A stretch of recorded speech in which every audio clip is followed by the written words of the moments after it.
Hello friends, welcome to our YouTube channel that is IP trend. और आज की class में हम डिस्कस करने वाले हैं वेब होस्टिंग के बारे में। वेब होस्टिंग क्या होती है और ये कौन कौन से टाइप की होती है।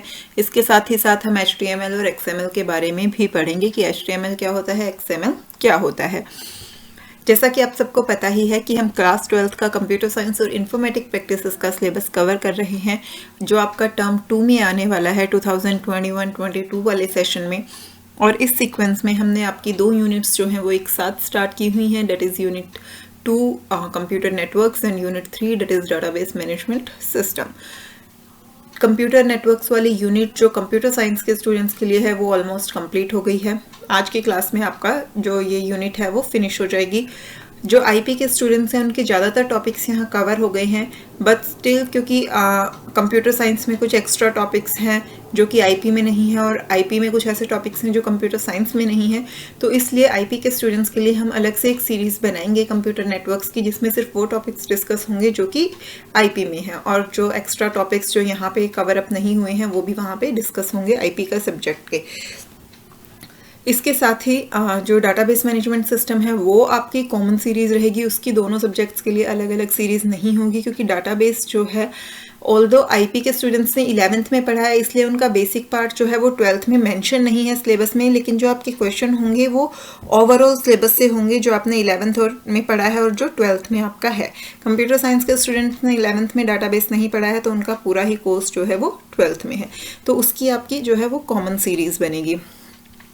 आज हमारी कंप्यूटर नेटवर्क्स की यूनिट जो है वो ख़त्म हो जाएगी, तो चलिए जल्दी से स्टार्ट करते हैं with web hosting. Web hosting क्या होती है?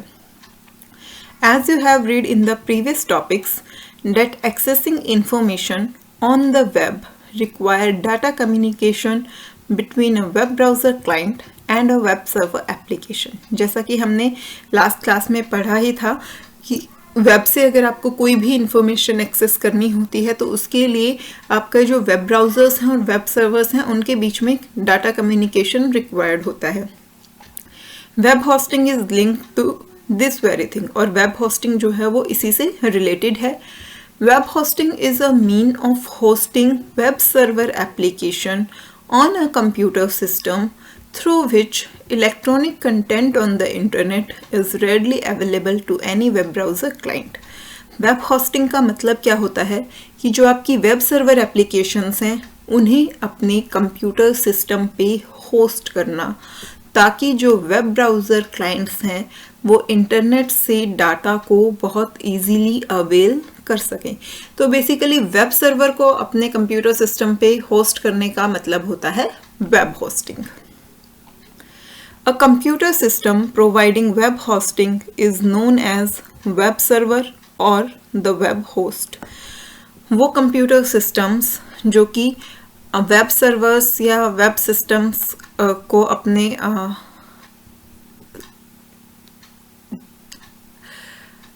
होस्ट करते हैं उन्हें हम कहते हैं web hosting. Basically the web host allow their customers to place web documents such as HTML pages, graphics and other multimedia files etc. onto a special type of computer called web server, which maintains constant high-speed connection to the backbone of the internet। जो आपके web hosts होते हैं basically वो काम क्या करते हैं कि वो आपके कस्टमर्स को अलाउ करते हैं कि वो अपने, यानी कस्टमर्स कौन होते हैं, जो वेब ब्राउज़र्स होते हैं, जो क्लाइंट्स होते हैं, वो ये उन्हें अलाउ करते हैं कि वो अपने वेब डॉक्यूमेंट्स, यानी कि जो उनके HTML पेजेस हैं, ग्राफिक्स हैं या फिर जो और मल्टीमीडिया फाइल हैं, वो उन्हें एक स्पेशल कंप्यूटर जिसे वेब सर्वर कहते हैं उस पे स्टोर कर सकें, ताकि वो इंटरनेट से एक हाई स्पीड कनेक्शन जो है वो मेंटेन करके रख सकें। One can choose various type of web hosting services such as free or virtual or shared or dedicated hosting। अब आपको ये पता चल गया कि वेब होस्टिंग जो है क्या होती है, कि जो सर्वर एप्लीकेशन है उसे अपने कंप्यूटर सिस्टम पे जो होस्ट कर रहा है उसे वेब होस्ट कहते हैं, और इस टेक्निक को वेब होस्टिंग कहते हैं। इसकी हेल्प से जो आपके वेब ब्राउज़र्स हैं, जो आपके क्लाइंट्स हैं, वो अपने वेब डॉक्यूमेंट्स को जो है सर्वर पे स्टोर करके रख सकते हैं। और ये जो वेब होस्टिंग होती है ये कई टाइप की होती है, उसमें से आप अपनी रिक्वायरमेंट के अकॉर्डिंग जो है वो सूटेबल यूज़ कर सकते हो। अब हम उन अलग अलग वेब होस्टिंग्स के बारे में पढ़ेंगे। सबसे पहली जो होती है वो है हमारी फ्री होस्टिंग, जिसके लिए आपको कोई चार्जेस, कोई कॉस्ट नहीं देनी होती। This type of hosting is available with many prominent sites that offer to host some web pages for no cost. Example of such sites are GeoCities, Tripod, Homestead, etc.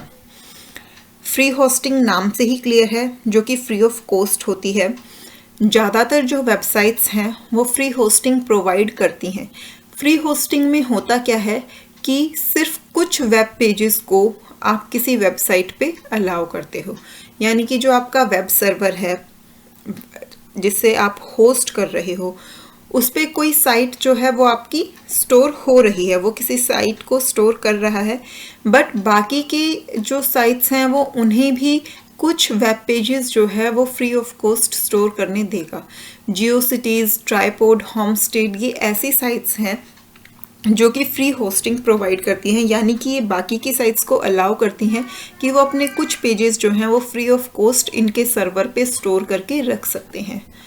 Free is for fun, free जो है वो fun के लिए होता है, यानी कि इससे आप ये समझ सकते हो कि जो फ्री होस्टिंग होती है, अगर आपको कोई पर्टिकुलर टास्क परफॉर्म करनी है तो वो आप फ्री होस्टिंग की हेल्प से नहीं कर सकते, क्योंकि फ्री होस्टिंग में आपको सिर्फ कुछ वेब पेजेस जो हैं वो अलाउड होते हैं किसी दूसरे की वेबसाइट पे स्टोर करना। If you want to experiment with a site और put up a small personal site for the fun of it, a free package will suffice. लेकिन अगर आपको सिर्फ एक्सपेरिमेंट के लिए किसी साइट पे कुछ स्मॉल पेजेस जो हैं वो चाहिए, या फिर आप सिर्फ फन पर्पस के लिए अपनी खुद की एक पर्सनल साइट जो है वो बनाना चाहते हो, तो उसके लिए फ्री पैकेज जो है वो सफिशिएंट होता है। उसके लिए आप फ्री होस्टिंग यूज़ कर सकते हो, क्योंकि उस केस में आपको सिर्फ कुछ वेब पेजेस ही सर्वर पे स्टोर करवाने होते हैं। तो आप किसी भी वेबसाइट जो कि आपको कुछ वेब पेजेस अलाउ कर दे अपने सर्वर पे, आप उसके साथ डील कर सकते हो। नेक्स्ट इज़ वर्चुअल और shared hosting. This type of hosting is provided under one's own domain name www.yourname.com. With a hosting plan with the web hosting company, one can present oneself as a fully independent identity to his/her web audience. अब virtual और share hosting क्या होती है? जहाँ पे आपकी multiple sites जो हैं वो सेम सर्वर पे स्टोर हो रही होती हैं। अब यहाँ पे मैं बार बार वर्ड होस्ट यूज़ नहीं कर रही हूँ, क्योंकि आपको पता चल गया है कि जिस सिस्टम पे आपका सर्वर है वो आपका वेब होस्ट है, ठीक है। अब बेसिकली एक वेब होस्ट पे आपका एक सर्वर जो है वो होता है, किसी भी एक वेबसाइट का सर्वर जो है वो हो सकता है, लेकिन एक इंडिविजुअल वेब होस्ट को एक्सेस करना कि आपकी एक पर्टिकुलर साइट है, उसके लिए आप ये चाहो आपको एक इंडिविजुअल वेब होस्ट मिल जाए, यानी कि उस पर सिर्फ और सिर्फ आपके वाला सर्वर हो और कोई सर्वर उस पर एग्जिस्ट ना करता हो, तो वो बहुत ही ज़्यादा कॉस्टली पड़ता है। तो इसीलिए जिन वेब होस्ट पे ऑलरेडी कोई सर्वर जो है वो वर्क कर रहा है, ऑलरेडी सर्वर एप्लीकेशन वहाँ पे इंस्टॉल्ड है, तो आप उनके साथ जो है ये डील कर सकते हो कि जो उनकी डोमेन नेम है आप उसी के अंडर अपनी वेबसाइट को भी होस्ट करें, लेकिन जो आपकी ऑडियंस है उसे इस बारे में कोई इन्फॉर्मेशन नहीं होगी। उसके लिए आप एक फुली इंडिपेंडेंट आइडेंटिटी होगी जो कि आपको रिप्रेजेंट करेगा। यानी कि आप वेब सर्वर को तो शेयर कर रहे हो, यानी कि जो आपका होस्टिंग सिस्टम है वो शेयर्ड सिस्टम है, उस पर दूसरी वेबसाइट का भी जो है डाटा है, लेकिन ये चीज़ आपकी ऑडियंस को पता नहीं चलेगी। उनके लिए आप एक इंडिपेंडेंट आईडी हो, तो ये आपके लिए कॉस्ट इफेक्टिव भी होगा और इससे आपका पर्पस भी जो है वो फुलफिल हो जाएगा। Virtual hosting is where one's website domain is hosted on the web server of hosting company along with other website। तो वर्चुअल होस्टिंग या फिर जो शेयर्ड होस्टिंग है उसमें क्या होता है, किसी की भी वेबसाइट डोमेन जो है वो होस्ट होती है वेब सर्वर पे किसी दूसरी वेबसाइट के साथ, यानी कि जब एक ही वेब होस्ट पे, एक वेब सर्वर पे मल्टीपल वेबसाइट्स होती हैं तो उसे हम वर्चुअल या फिर शेयर्ड होस्टिंग बोलते हैं। One can access and update to the site and its file carefully, securely. जो भी आपकी साइट का डाटा है, आप उस डाटा को इजीली एक्सेस कर सकते हो और अपडेट कर सकते हो, और आपकी फ़ाइल जो है वो बहुत ही केयरफुली सिक्योर्ड होती है। ऐसा नहीं है कि मल्टीपल वेबसाइट्स एक साथ होस्ट हो रही हैं तो वहाँ पे डाटा की सिक्योरिटी को कोई हार्म हो या फिर डाटा को अपडेट या एक्सेस करने में कोई प्रॉब्लम आए। आप उसे इजीली एक्सेस कर सकते हो और अपनी फाइल्स को केयरफुली सिक्योर रख सकते हो। Through a login ID and password, one has 24-hour access to maintain one's site. Her website के लिए अलग से लॉगिन आईडी पासवर्ड होता है हर यूज़र का, जिसकी हेल्प से वो अपनी साइट को जो है 24 आवर्स एक्सेस कर सकता है। Go shared if you are serious about doing some business or have a professional website that is much better off standing on its own. तो जैसा कि ऊपर आपने देखा था, फ्री होस्टिंग किस पर्पस के लिए थी, फन पर्पस के लिए थी। तो शेयर्ड जो है वो किस पर्पस के लिए है, अगर आप कोई बिजनेस करना चाह रहे हैं या आपकी प्रोफेशनल वेबसाइट है जिसे लेकर आप सीरियस हो, तो उसके लिए आपको शेयर्ड होस्टिंग के लिए जाना चाहिए instead of standing on his on. अपनी इंडिविजुअल होस्टिंग के बजाय अगर आप शेयर्ड होस्टिंग यूज़ करते हो तो वो मच बेटर होती है। और if you simply prefer your on domain name and space, और या फिर ये आपकी चॉइस है अगर आपको अपनी खुद की डोमेन नेम और स्पेस चाहिए हो तो। Now third one is dedicated hosting, जिसका हमने अभी शेयर्ड और आपकी वर्चुअल होस्टिंग में भी जिसके बारे में जिक्र किया कि अगर आपका सिस्टम, आपकी वेबसाइट जो है वो एक इंडिविजुअल होस्ट पे है, यानी कि अगर वेब होस्ट पे सिर्फ एक सर्वर है और वो सिर्फ और सिर्फ आपकी वेबसाइट का है और आप चाहते हो कि उस पर किसी और वेबसाइट का डाटा ना हो, ना ही आप फ्री वेब पेजेस उस पर अलाउ कर रहे हैं, तो उसे कहते हैं डेडिकेटेड होस्टिंग। यानी कि एक सर्वर, एक होस्ट जो है वो डेडिकेटेड है एक पर्टिकुलर वेबसाइट के लिए। लेकिन जब एक डेडिकेटेड होस्टिंग होती है तो वो बहुत कॉस्टली पड़ती है, क्योंकि वहाँ पे आपका सर्वर जो है वो सिर्फ और सिर्फ एक वेबसाइट को डेडिकेटेड है, वो किसी और वेबसाइट का डाटा स्टोर नहीं कर रहा है। तो जब सिर्फ एक ही वेबसाइट के लिए, तो उसकी सारी कॉस्ट भी जो है वो उसी वेबसाइट को हैंडल करनी होगी। जनरली ये होस्टिंग उन कंपनीज में यूज़ की जाती है जिनका बहुत ही लार्ज डाटा होता है, जिनकी बहुत लार्जर वेबसाइट्स होती हैं, बड़े बड़े ऑनलाइन मॉल्स होते हैं, उनके डाटा को स्टोर करने के लिए जो है डेडिकेटेड होस्टिंग यूज़ की जाती है। In this type of hosting, the company wishing to go online rents an entire web server from a hosting company. तो जो कंपनी ऑनलाइन हो रही होती है वो होस्टिंग कंपनी से पूरा का पूरा वेब सर्वर जो है वो रेंट पे ले लेती है। This is suitable for companies hosting large websites, maintaining other site or managing a big online mall, etc. Generally dedicated hosting जो है वो किन के लिए बेटर है, उन कंपनीज के लिए जो या तो लार्जर वेबसाइट्स को होस्ट कर रही होती हैं या फिर वो अपने साथ साथ दूसरों की वेबसाइट्स को भी मेंटेन कर रही होती हैं। कोई ऐसी वेबसाइट जिसकी अपनी खुद की मल्टीपल ब्रांचेज हैं, या फिर जो बाकी की वेबसाइट्स को भी हैंडल कर रही है, या फिर जिनके खुद के बड़े ऑनलाइन स्टोर्स हैं, उन साइट्स के लिए डेडिकेटेड होस्टिंग जो है वो बेटर ऑप्शन होता है। Dedicated is for large high traffic sites or for those with special needs such as e-commerce और security. तो dedicated जो है वो या तो large और high traffic sites के लिए होती है, या फिर उनके लिए जिनकी अपनी कुछ special needs होती हैं, जैसे कि जो security purpose के लिए जो sites होती हैं या e-commerce की जो sites होती हैं, उनके लिए dedicated hosting require होती है, और या फिर ये उनके लिए होती है जिनके लिए पैसा कोई matter नहीं करता। They are also good for those folks for whom money is no object. जिन्हें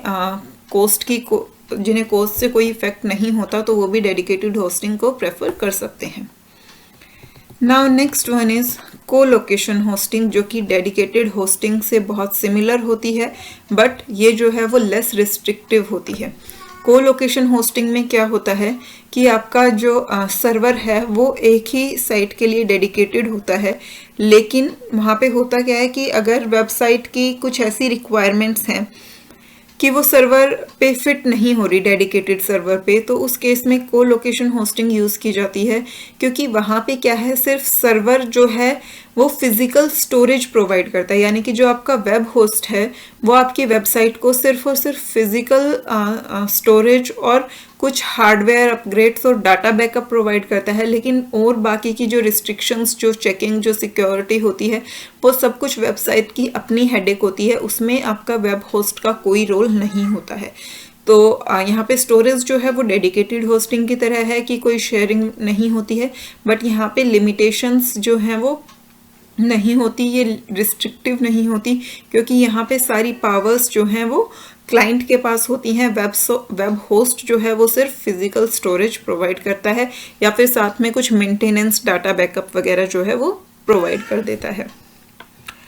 for those who do not fit the dedicated server mould, hosting companies offer a similar but less restrictive hosting known as co-location hosting। तो जिन cases में जो आपकी hosting companies हैं वो dedicate fulfil नहीं कर पाती हैं तो आपकी वेबसाइट्स की रिक्वायरमेंट को, तो उस केस में को लोकेशन होस्टिंग जो है वो यूज़ की जाती है। In this type of hosting, the companies actually owns the server on which इस साइट्स इज होस्टेड। तो इन केसेस में जो कंपनी है वो क्या करती हैं, उस सर्वर को ऑन करती हैं जिस पे उनकी साइट होस्ट है। That is the company owning the site rather than the web hosting company is responsible for all server administrator। तो इस केस में क्या होता है कि आपकी जो वेबसाइट की कंपनी है, यानी कि जिस कंपनी की वेबसाइट है वो कंपनी सर्वर एडमिनिस्ट्रेटर को हैंडल करती है, ना कि आपकी वेब होस्टिंग कंपनी। तो सर्वर एडमिनिस्ट्रेटर की जितनी टास्क होती हैं उन सब के लिए वेब होस्टिंग कंपनी रिस्पॉन्सिबल होती है, ना कि उन सब के लिए वेबसाइट कंपनी जो है वो रिस्पॉन्सिबल होती है, ना कि वेब होस्ट कंपनी। जबकि जो आपकी डेडिकेटेड होस्टिंग और साथ में आपकी वर्चुअल और शेयर्ड होस्टिंग और फ्री होस्टिंग थी, उन सब में जो वेब होस्टिंग कंपनी है वो सर्वर एडमिनिस्ट्रेशन टास्क को परफॉर्म करती थी, बट को लोकेशन होस्टिंग में आपकी जो वेबसाइट कंपनी है वो सर्वर एडमिनिस्ट्रेटर टास्क के लिए रिस्पॉन्सिबल होती है। The web hosting company is only responsible for providing rack space for server and meeting it's physical need. तो जो वेब होस्टिंग कंपनी है वो सिर्फ फिजिकल स्टोरेज देगी, rack space for the server, and बाकी की जो उसकी फिजिकल नीड्स हैं उनके लिए होती है। This generally include a high-speed connection to the internet, a regulated power supply, and a limited amount of hands-on technical support such as data backup और hardware upgrade। तो जितनी भी ये सारी चीज़ें हैं कि थोड़ा टेक्निकल सपोर्ट जो होता है, डाटा बैकअप जो है, हार्डवेयर अपग्रेड्स जो हैं, ये सब जो है आपकी वेब होस्टिंग कंपनी प्रोवाइड करती है। Co-location hosting is similar to that of dedicated hosting, except for the fact that the server is now provided by the user company itself and its physical needs are met by hosting company। तो co-location hosting जो है वो बिल्कुल dedicated hosting की तरह ही होती है, सिर्फ डिफरेंस क्या आता है कि अब जो सर्वर है उसे यूज़र कंपनी खुद से प्रोवाइड करती है, सिर्फ जो फिजिकल नीड्स हैं यानी कि जो फिजिकल स्टोरेज वगैरह है वो होस्टिंग कंपनी आपकी प्रोवाइड करती है। Co-location hosting is suitable for those with complex need, for those who require the ability to make changes as per its changing requirement as and when। तो वो companies जिनकी needs जो हैं वो बहुत कॉम्प्लेक्स होती हैं या जिन्हें बहुत फ्रिक्वेंट चेंजेस की ज़रूरत होती है और टाइम के साथ साथ उनकी रिक्वायरमेंट्स जो हैं वो चेंज होती रहती हैं, उन कंपनीज़ के लिए को लोकेशन होस्टिंग जो है वो सबसे बेटर होती है। Now web 2.0। वेब 2.0 जो है वो आपकी लेटेस्ट होस्टिंग टेक्निक है। आपकी जितनी भी आप कह सकते हो सोशल नेटवर्किंग साइट्स हैं, फेसबुक है, व्हाट्सएप है, ट्विटर है, ये सब वेब 2.0 जो हैं वो यूज़ करती हैं। The arrival of Web 2.0 has added many new features to the web application। Web 2.0 ने बहुत सारे नए फीचर्स ऐड किए वेब एप्लीकेशंस में। It has revolutionized the information sharing, user-oriented design, interoperability on the internet. Web 2.0 ने internet पे जो आपकी इंफॉर्मेशन शेयरिंग होती थी या यूज़र ओरिएंटेड डिज़ाइन होता था उसे बिल्कुल पूरी तरह से रिवोल्यूशनाइज्ड कर दिया. This has provided information sharing in a way that was never dreamed about few years ago. Web 2.0 ने इंफॉर्मेशन शेयरिंग को इस तरीके से जो है वो रिवोल्यूशनाइज्ड किया कि कुछ ईयर्स पहले तक आप उसके बारे में सोच भी नहीं सकते थे. Web 2.0 provide a much independent solution to interact और communicate thoughts with each other through the various online social medias. जो आपके वेरियस सोशल मीडिया साइट्स हैं उनके थ्रू आप अपने थॉट्स को एक्सचेंज कर सकते हो, पीपल्स के साथ इंटरेक्ट कर सकते हो, वो भी बिल्कुल इंडिपेंडेंटली. ये आपका वेब 2.0 की वजह से पॉसिबल हो पाया. There are many Web 2.0 sites which have made the online information exchange very users interactive, like blogs, wikis, video sharing websites, social networking websites, web applications, etc. तो ये सब जो हैं वो Web 2.0 की applications हैं. The internet based tools like RSS, social bookmarking, press release, online marketing, blogs, forum, etc. are made an everlasting impression on people's life as it has crossed the hurdle of socio-economic barrier. जो आपके internet based tool हैं, चाहे वो आपकी press releases हों, आपकी online marketing हो, blogs हों, फोरम्स हों, इन सब का हमारी डेली रूटीन लाइफ पे इतना हार्ड इम्प्रेशन है कि जिसका आप इमेजिन भी नहीं कर सकते. Web 2.0 tools are available free and are very widely used by people. Some of the most noticeable are. तो ये आपको Web 2.0 के टूल्स यहाँ पे कुछ मेंशन है जिनमें से मोस्टली जो हैं वो आपने सुने होंगे. फेसबुक, ट्विटर, यूट्यूब, ब्लॉगर्स, ये तो आई थिंक ये 4 तो इतने कॉमन हैं जिसके बारे में हर किसी को पता होगा. इसके अलावा MySpace, Digg, Delicious, Flickr, WordPress, ये सब भी जो हैं ये वेब 2.0 के ही टूल्स हैं. All the above provide an interactive platform where reviews, opinion, likes etcetera can be shared among the online user group. इन टूल्स की हेल्प से आप ऑनलाइन यूज़र्स के साथ जो कि आपसे बहुत दूर किसी दूसरे लोकेशन पे एग्जिस्ट करते हैं, लेकिन क्योंकि उनके इंटरेस्ट जो हैं वो आपसे सिमिलर हैं, आप उनके साथ इंटरेक्ट कर सकते हो, उनसे अपने रिव्यूज़ और ओपिनियंस एक्सचेंज कर सकते हो. It has increase the rate of participation of users on online websites and hence give a wide horizon to the online community. Web 2.0 की वजह से ही वेबसाइट्स में जो है लोगों का पार्टिसिपेशन इंक्रीज हुआ है और जिसकी वजह से ऑनलाइन कम्युनिटी को एक वाइड हॉरिजन मिला है. Web 2.0 has definitely provided a better functionality and allow the visitors to communicate with the website in a much better prospective. Web 2.0 की वजह से वेबसाइट्स पे विजिट करने का, उनसे कम्युनिकेट करने का एक बहुत ही बेटर पर्सपेक्टिव जो है वो लॉन्च हुआ है. तो ये सारा था आपका वेब होस्टिंग के बारे में. तो यहाँ पे हमने पढ़ा वेब होस्टिंग क्या होती है, वेब होस्टिंग किस किस टाइप की होती है, फ्री होस्टिंग, शेयर्ड और वर्चुअल होस्टिंग, डेडिकेटेड होस्टिंग, को location hosting, and last but not the list that is web 2.0 जो आज के टाइम में सबसे ज़्यादा यूज़ हो रहा है. अब नेक्स्ट जो हमारा लास्ट टॉपिक बचा है वो है HTML एंड XML, जिसके आपके लिए 2-3 लाइन डेफिनेशंस जो हैं वो सफिशेंट हैं. तो हम एक बार इसे रीड कर लेते हैं. The world wide web is an exciting new medium bringing information, images, advertisement and what not to every desktop. World wide web की वजह से आज हर डेस्कटॉप पे जो है इंफॉर्मेशन, इमेजेस, एडवर्टाइजमेंट जो हैं वो लॉन्च होती हैं. Everything that you see on the web is document written in a special language called HTML. और जो भी डॉक्यूमेंट्स आप वेब पे देखते हैं वो सब एक स्पेशल लैंग्वेज में लिखे जाते हैं जिसे हम कहते हैं HTML, that is Hypertext Markup Language. This language tells the browser like Mosaic, Netscape, Internet Explorer that how to display text, pictures and links on screen.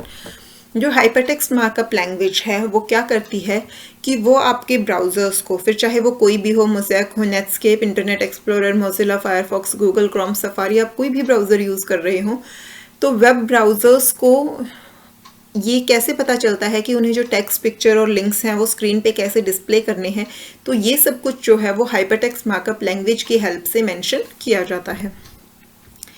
HTML is a document layout and hyperlink specification language. Hypertext markup language जो है वो एक document layout और hyperlink specification language है.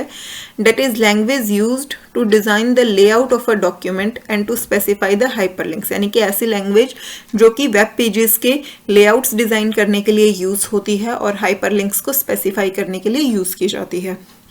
HTML tells the browser how to display the content of hypertext document. HTML web browser को बताता है कि उसे hypertext document का जो कंटेंट है उसे कैसे डिस्प्ले करना है. That is a document including text, image and other super media. और hypertext documents जो है वो कौन से डॉक्यूमेंट होते हैं जिनमें आपका टेक्स्ट, इमेज, मीडिया सब कुछ इंक्लूडेड होता है, वो आपके hypertext डॉक्यूमेंट होते हैं और वो वेब पेज पे कैसे डिस्प्ले होंगे ये HTML लैंग्वेज ब्राउज़र को बताती है. The language also tells how to make a document interactive through special hyperlinks. Language जो है वो ये भी बताती है कि इन डॉक्यूमेंट्स को कैसे इंटरेक्टिव बनाया जा सकता है जिससे यूज़र जो है वो इंटरेक्ट कर सके easily with the help of special hyperlinks. Though HTML is a language that support multimedia and new page layout features, yet it has its limitation. जबकि जो HTML है वो मल्टीमीडिया को सपोर्ट करती है, new page layout features provide करती है, but फिर भी उसकी अपनी खुद की कुछ लिमिटेशंस हैं. HTML is not a word processing tool. अब क्योंकि ये डॉक्यूमेंट्स को डिज़ाइन करती है, इसका मतलब ये नहीं है कि ये कोई वर्ड प्रोसेसिंग टूल है. Neither it's a desktop publication solution, और ना ही ये किसी डेस्कटॉप पब्लिशिंग सॉल्यूशन है, और इवन अ प्रोग्रामिंग लैंग्वेज, और ना ही HTML कोई प्रोग्रामिंग लैंग्वेज है. It is just a page layout and hyperlink specification language. तो आपको ये चीज़ माइंड में बहुत क्लियर होनी चाहिए कि जो आपकी HTML लैंग्वेज है, that is hypertext markup language है, ये ना तो कोई वर्ड प्रोसेसिंग टूल है, ना ही कोई डेस्कटॉप पब्लिशिंग सॉल्यूशन है, और ना ही कोई प्रोग्रामिंग लैंग्वेज है. ये सिर्फ और सिर्फ एक पेज लेआउट और हाइपरलिंक स्पेसिफिकेशन लैंग्वेज है जिसकी हेल्प से आप वेब पेजेस के लेआउट्स को डिज़ाइन करते हो, हाइपरलिंक स्पेसिफाई करते हो, और जो आपके हाइपरटेक्स्ट डॉक्यूमेंट्स हैं वो वेब ब्राउज़र पे कैसे डिस्प्ले होंगे ये स्पेसिफाई करती है. HTML provides many layout commands called tags that let you control the presentation of information on a web page. जो HTML है उसमें बहुत सारी लेआउट कमांड्स होती हैं जिन्हें हम टैग्स कहते हैं, और वो ये कंट्रोल करती हैं कि जो वेब पेजेस की इंफॉर्मेशन है वो कैसे रिप्रेजेंट होगी. For example, there are tags for various types of headings, lines, image alignments, paragraphs alignment and hyperlinks etc. तो अलग अलग टाइप की हेडिंग्स के लिए हमारे पास अलग अलग टैग्स होते हैं. इमेज की अलाइनमेंट्स के लिए, लाइन की अलाइनमेंट्स के हमारे पास अलग अलग टैग्स होते हैं. पैराग्राफ्स जो हैं वो कैसे अलाइन होंगे, हाइपरलिंकिंग कैसे होगी, उन सब के लिए हमारे पास अलग अलग कमांड्स होती हैं, अलग अलग टैग्स होते हैं. तो ये था सारा आपका HTML लैंग्वेज के बारे में, that is hypertext markup language के बारे में. अब नेक्स्ट जो आती है वो आती है हमारी XML, that is extensible markup language. तो देख लेते हैं एक्सटेंसिबल मार्कअप लैंग्वेज. ये आपका कंप्यूटर नेटवर्क का जो है वो लास्ट टॉपिक है कंप्यूटर साइंस के लिए. इसके बाद जो है नेटवर्किंग का सिलेबस कंप्लीट हो जाएगा.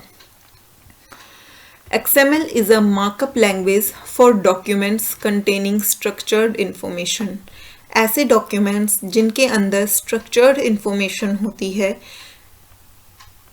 उनके लिए हमारे पास एक अलग से स्पेशलाइज्ड लैंग्वेज है जिसे हम कहते हैं markup language. Structured information contain both content and some indication of what role that content plays. For example, content in a section heading has different meaning from the content in a footnote, which means something different then content in a figure caption or content in a database table etc. अब यहाँ पे आपने सबसे पहले एक word पढ़ा structured information. तो सबसे पहले आपको ये पता होना चाहिए कि वो डॉक्यूमेंट होते कौन से हैं जिनमें हम ये कह सकते हैं कि इनके अंदर की जो इन्फॉर्मेशन है वो एक स्ट्रक्चर्ड इन्फॉर्मेशन है। तो स्ट्रक्चर्ड इन्फॉर्मेशन वो इन्फॉर्मेशन होती है जिसमें आपके पास कंटेंट के साथ साथ जो है ये भी इंडिकेशन होती है कि वो कंटेंट जो है वो क्या रोल प्ले कर रहा है। जैसे कि अगर आपका हेडिंग वाला सेक्शन है तो उसमें जो कंटेंट होता है उसका अलग मीनिंग होता है, आपके फुटर में फुटनोट में जो कंटेंट होता है उसका अलग मीनिंग होता है, आपकी जो फिगर कैप्शंस है वहाँ पे जो होते हैं कंटेंट उसके अलग मीनिंग होते हैं, और जो आपकी डाटाबेस टेबल का कंटेंट है उसका अलग मीनिंग होता है। तो ये सब जो अलग अलग कंटेंट्स हैं उन सब के अलग अलग मीनिंग्स होते हैं और वो सब अलग अलग रोल प्ले कर रहे होते हैं। तो स्ट्रक्चर्ड इन्फॉर्मेशन में हर कंटेंट के साथ उसका रोल प्ले जो है वो मेंशन्ड होता है। Almost all documents have some structure, और हर डॉक्यूमेंट का अपना खुद का कुछ स्ट्रक्चर होता है। A markup language is a mechanism to identify structures in a document, और markup language की हेल्प से हम किसी भी डॉक्यूमेंट का स्ट्रक्चर जो है वो आइडेंटिफाई कर सकते हैं। The XML specification defines a standard way to add markups to the document, और जो XML है एक्सटेंसिबल मार्कअप लैंग्वेज है वो एक स्टैंडर्ड वे डिफाइन करती है जिससे कि आप डॉक्यूमेंट्स में जो है मार्कअप्स ऐड कर सको, ताकि एक स्टैंडर्ड वे जब होगा तो सभी डॉक्यूमेंट के जो स्ट्रक्चर होंगे वो सिमिलराइज्ड फॉर्म में होंगे, तो उन्हें आइडेंटिफाई करना जो है वो इजी हो जाएगा। So XML is just like HTML। It's a large question, हर किसी के माइंड में ये क्वेश्चन ज़रूर आता है कि क्या XML जो है वो HTML की जैसी ही होती है, बट नो, HTML और XML दो बिल्कुल ही अलग अलग चीज़ें हैं। In HTML, both the tag semantics and the tag set are fixed. HTML में आपके टैग जो हमने पढ़ा था कि कमांड्स होती हैं हर चीज़ के लिए अलग अलग जिन्हें हम टैग्स कहते हैं, तो वहाँ पे टैग्स के सिमेंटिक्स और उनके सेट्स जो हैं वो फिक्स्ड होते हैं। On the other hand XML specifies neither semantics and NOR a set of tags, जबकि XML ना तो सिमेंटिक्स स्पेसिफाई करती है टैग्स का और ना ही उनका सेट स्पेसिफाई करती है। In fact, XML is really a meta language for describing markup language, जबकि XML जो है वो एक मेटा लैंग्वेज की तरह एक्ट करती है जिसमें आपको खुद से अपने मार्कअप्स जो हैं वो डिस्क्राइब करने होते हैं। In other words, XML provide a facility to define tags and structural relationship between them. HTML में प्री-डिफाइंड टैग्स होते हैं जिन्हें आपको यूज़ करना होता है, बट XML में आप अपने खुद के टैग्स जो हैं डिफाइन करते हैं जो कि एक दूसरे के साथ कैसे रिलेटेड है, ये स्ट्रक्चर फॉर्म होता है जिससे। Since there is no predefined tag set, और इसीलिए XML में कोई भी प्री-डिफाइंड टैग सेट नहीं है, There can't be any pro-convinced semantics, और ना ही XML में कोई पहले से prepared semantics है। All of the semantics of an XML document will either be defined by the application that process them or by style sheet। XML document में जितने भी सिमेंटिक्स होते हैं उन्हें या तो एप्लीकेशन डिफाइन करती है और या फिर जो स्टाइल शीट है वो उन्हें डिफाइन करती है, लेकिन वहाँ पे प्री डिफाइंड जो है वो कुछ भी नहीं होता है। तो ये था आपका XML के बारे में। तो HTML और XML दोनों का आपको जो है थोड़ा थोड़ा ब्रीफ पता होना चाहिए कि वो क्या होती हैं और किस लिए यूज़ होती हैं। इसी के साथ जो है आपका कंप्यूटर नेटवर्क का सिलेबस जो है वो कंप्लीट होता है। चैप्टर 10 में आपके कुछ बहुत एक्स्ट्रा टॉपिक्स भी गिवन है, जैसे बीच में एक वायरलेस वाला टॉपिक आया था जो हमारे सिलेबस में नहीं है, ऑल्दो वो सिर्फ आपका इस बार आपका रिमूव हुआ है, बट लास्ट ईयर वो आपके सिलेबस में था। बट इसके बाद का जो पार्ट है ये DHTML है और आपके सिक्योरिटी सर्विसेज हैं, वो सब आपके सिलेबस में इंक्लूडेड नहीं है। तो कंप्यूटर नेटवर्क्स का सिलेबस हमारा आज कंप्लीट होता है। अगर आपको इसमें कोई भी डाउट है कंप्यूटर नेटवर्क्स वाली पूरी यूनिट में, तो आप मुझे कमेंट करके ज़रूर बताएं कि इसमें अगर कोई टॉपिक आपको लगता है कि छूट गया है या फिर कोई टॉपिक ऐसा है जिसमें आपको प्रॉब्लम है और आप चाहते हैं कि वो दोबारा से डिस्कस हो, वो मुझे कमेंट्स में ज़रूर बताइए। मुझे फीडबैक ज़रूर दीजिए कि ये यूनिट आपको समझ आई है या नहीं, वीडियोज़ आपको कैसी लगी हैं। साथ ही साथ अगर पसंद आई हैं तो हिट बटन ज़रूर प्रेस कीजिए। और हाँ, अगर अभी तक तक चैनल को सब्सक्राइब नहीं किया है तो जल्दी से उसे सब्सक्राइब कर लीजिए, बेल आइकन प्रेस कीजिए ताकि हर नई वीडियो की नोटिफिकेशन आपको मिलती रहे और सिलेबस का कोई भी पार्ट जो है वो आपसे मिस आउट ना हो। तो मिलते हैं नेक्स्ट वीडियो में, तब तक के लिए बाय बाय।